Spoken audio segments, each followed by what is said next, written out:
in both the private sector and the public sector. But corruption is not the main challenge facing South Africa. The main challenge facing South Africa is inequality.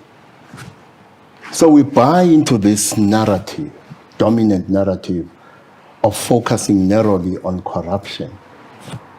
Because when you do so, the finger is pointing away from those who are responsible for the neo-apartheid our people still have to live through today.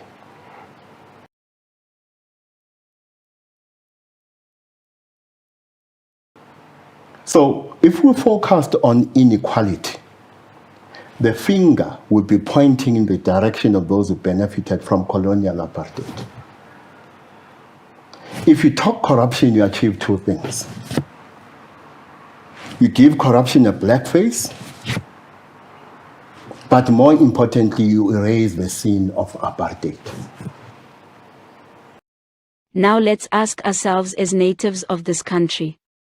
How did we find ourselves unemployed and landless after 30 years of the so-called democracy?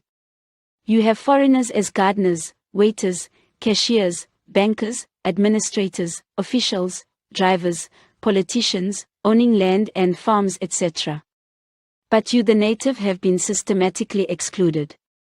Is this not infiltration of a sovereign country? Data indicate at CODESA the pact to work with the colonial master was agreed in exchange for personal wealth for the political elite.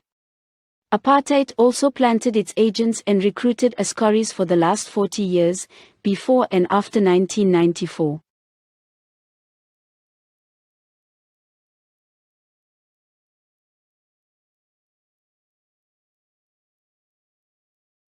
A simple conclusion: ANC is a South African native's curse.